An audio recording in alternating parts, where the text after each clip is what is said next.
Hello, welcome back to the channel. It's Martin Smith back with a little bit more Van Halen guitar playing madness. Today we're not going to be talking about tone, we're going to be talking about how to get your fingers to do the thing that Eddie's fingers did.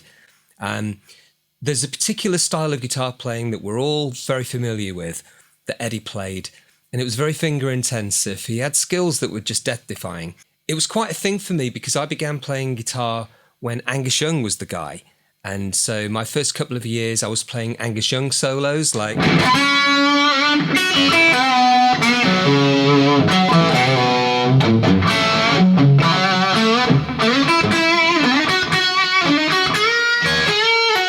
all that sort of bluesy, bendy kind of business, which I think was good practice, really. It was good sort of education for feel and tone.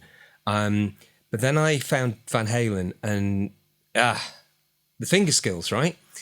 So let's imagine we'd been trained on classical piano by a super professor and your dad's a classical clarinetist who became like a polka clarinetist. Serious musicians, and you've grown up in this kind of tradition. There's some high-level skills going on. And when Eddie played his guitar, how sad to say played. Past tense. When Eddie played the guitar, he was drubbing the wood like really hard. There was a lot of finger pressure as well as the speed, and it was unusual. Most people play guitar, it's small, soft, slow, small, soft movements, and he was just smashing the crap out of the neck. So I had to learn how to do this the hard way. There were no instruction books or anything like that at the time. So what I was looking for really was ways to get these fingers to have fast twitch muscles that could do those fast runs, and strong hands that would kind of smash the wood a little bit too, really, the strength of hammer-ons and pull-offs. So that was the challenge. And I've developed a few sort of like techniques to get you there. And that's what I'm going to share with you today. So I hope you enjoy this. What we could do to start off with before we play, it's really important before you start going for the heavy stuff and the fast stuff. You want to limber up and you want to get your wrists really well limbered because you're going to be pulling shapes, right? And it's easy to get some of these issues that people get, like carpal tunnel syndrome. If you don't know, carpal tunnel syndrome is when you've sort of reached over too far, made that angle too acute, it cuts off some of the flow from the nerves. And I don't know the science, but basically that can then cause, medical issues and pain. So really important, like get this limbered up. One of my favorites is to reach out and do this kind of thing with an extended arm. You're going to rotate the wrist. There we go. Rotate the arm with your fingers like that. So that's important. And another thing that's important, because I started getting wrist problems, and I went to the doctor and I imagined he was going to say, oh yes, we'll have a physiotherapist manipulate it. Now he said, you've got to start doing weights. You're expecting your arms to do something very, very physical, and you just need to be physically fit for it. So I started doing weights, and yeah, the doctor was right. It really paid off. So basically, be in shape. Get your arms in shape. I mean, you've seen Ed's pictures, like he was very physically fit. I think he was a very sort of athletic kid. And so he was sort of like in a physical shape that was good for this. So once you're all stretched and ready and you feel in shape, we're going to look at a couple of exercises before we even play guitar. If we want to play like Ed, remember that he was a classical pianist first, and that involves hammer action on keys, quite heavy keys on a piano. They've got weighted action. You really need to press those keys down quite hard, and to play fast on those keys is a hell of a training thing. So one of the exercises I'd like to recommend that you do is to start literally tapping wood. Sounds rude, doesn't it? You want to start using your fingers on a hard surface to build those muscles, and the fast twitch muscles in particular. So fast twitch muscles are particularly responsive sets of fibers that can kind of react fast and do the guitar work that you'll be required of. So this kind of rolling the fingers, making sure that each hit has a bit of force to it. You can't do enough of that, like on a journey or when you're bored or when you sat watching telly, get a hard book out or something and do this on the surface of the book. You can't do too much of this and it will really help. So that's a thing. Okay, that's exercise number 1. Another exercise for you. Hammers and pulls. So what we're going to do is we're going to pluck the high E string with your finger at maybe the 5th fret, and we're simply going to do hammer on and pull off with all the other fingers in sequence and then back again, like.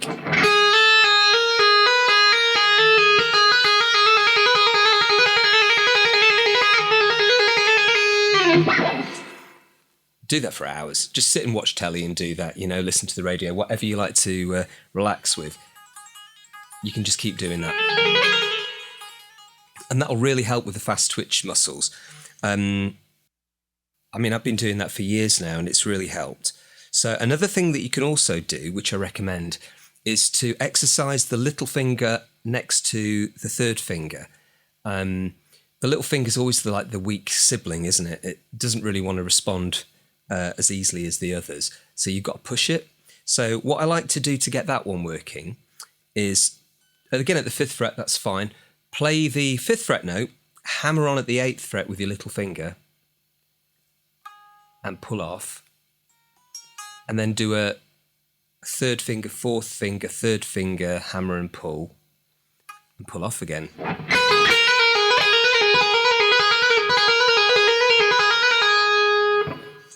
And that's excellent for getting your little finger in shape.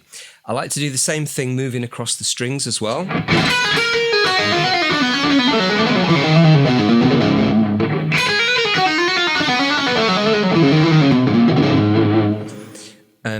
So that'll really get your little finger in shape. Those are 2 great exercises. You can't do too much of them, as I've already said. So there was an exercise that Wolfie was asked. What does your dad play when he first picks up? Sorry, Wolfie's Eddie's son, if you don't already know. What did your dad play when he picked up a guitar? What was his first thing? Apparently,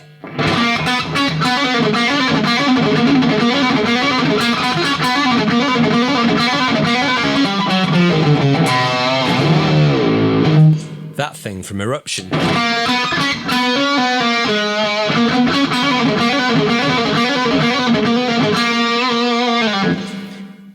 And you can get used to then hammering and pulling and then playing a note on the D string to get you back round again.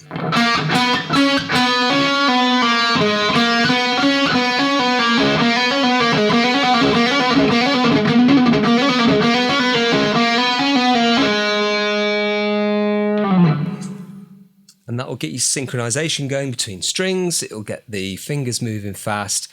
Really recommend that one. Then we're going to move on to things like the chromatic scale, and this is great for synchronizing your plectrum and your fretting hand. The sort of chromatic scale I like to play, 5th fret on the thick string, and you walk up those 4 notes, and then you go down a string and down a fret. So that's 4, 5, 6, 7. Next string, D string, 3, 4, 5, 6. A string, 2, 3, 4, 5. B string, you just go down a string, obviously, with the tuning difference, so it's 2, 3, 4, 5 again on the B string, and end up on the 1st fret of the thin E, 1, 2, 3, 4, and then you slide up and pick the 5th fret. And that's when you can start to descend again in the same pattern. And then back to the 5th fret.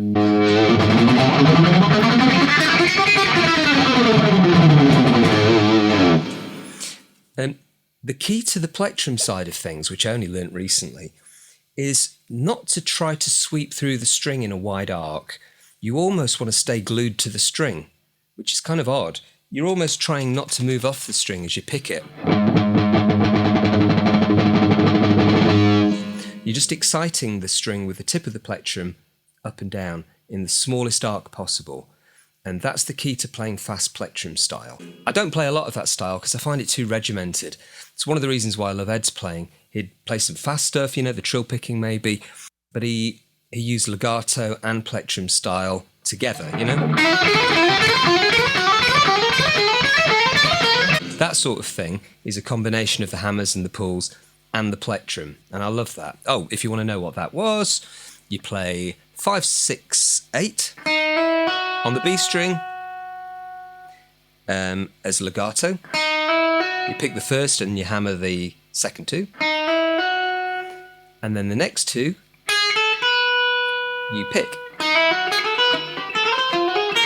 So that's a nice exercise, again, for syncing up your hands together. Obviously, it'll be slow at first, bear with it. Everything that you do slow correctly can convert into correct fast. But if you start to stumble and make wrong directions and you learn that, that's going to get embedded into your playing. So the most important thing about practice, for my money, is practice right and slow, and then ingrain the hand movements correct at a slow speed. But then, as you start to build up the speed, don't expect that it's suddenly going to get mega fast without a different approach. And the different approach that you need to apply is a sort of a sporting chance approach. You need to just try to do it beyond your skill set. Try to do it beyond your comfort zone. You might make mistakes, but eventually the ingrained repetition of doing it correctly will start, you'll be at the bleeding edge of that ability. And it might go wrong a little bit, but as long as you keep pushing it on the edge of your ability, you're going to get faster and faster. If you stay within your, what I'm trying to explain badly is if you stay within your comfort zone,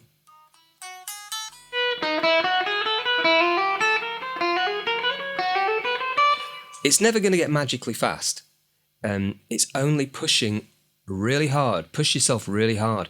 Set the metronome and use the clicks and just put the tempo up every time and really go on the bleeding edge of your abilities. And then that's going to convert to the fast twitch muscles and the plectrum's synchronization. And you're really going to get there better than just trying to expect that playing it slowly is going to eventually end up at super speed. It probably isn't. Some other exercises that I really love, not exercises, actually scales that you can use, would be, for instance, this kind of three note per string stretch.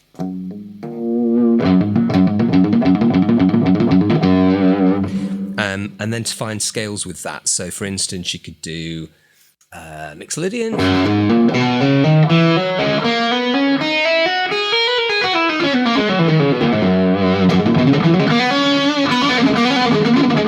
And then you can mix it in with Ed's sort of hammers and pulls.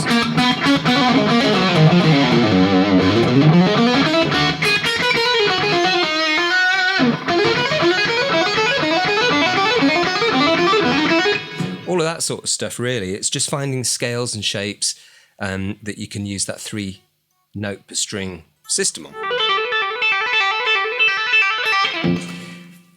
That's all going to get you in the zone pretty quick. I don't think it's going to take more than a few months, if you're a good guitar player, to start to convert your muscles into the fast twitch muscles that are going to be able to do the Ed style playing. One of the hardest ones that I sort of put off for years was this one. I think it's in Spanish Fly.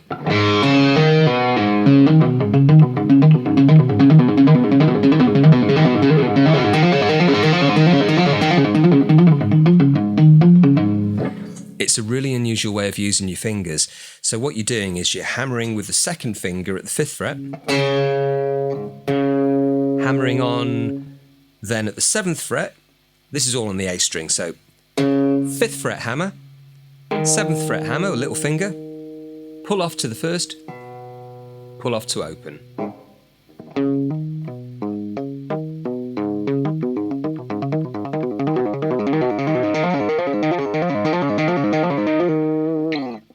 Alright, cool. So I hope you found that useful. I hope you found it a bit inspiring as well. Last thing to mention is none of this happens without the desire to really achieve your best. Ed spent every night playing guitar. You know, he didn't go out, he didn't do much. He was like a guitar monk. And I think that sort of drive and determination is essential. And also the futuristic vision to think, I will reach that ability. Remember when Ed was doing this, most guitar players were playing bluesy stuff. Nah, he was just going to try and attempt at stellar and break through some boundaries, some glass ceilings, and he achieved it. So believe in your dreams, go for what you want to go for, and know that it takes a lot of practice, but it's achievable. Hope that's useful. Good luck with it. Oh, before I finish, I want to thank my patrons and people who stop by my site. You know, without an audience, there'd be no point doing this. So I really want to thank people for tuning in, making nice comments and supporting the cause. I'm out there watching other people's YouTube Van Halen videos and guitar videos as well. So I'm very much a part of this community that I'm sort of trying to give back to as well. So God bless you all. Good luck with your playing, and I'll see you on the next one.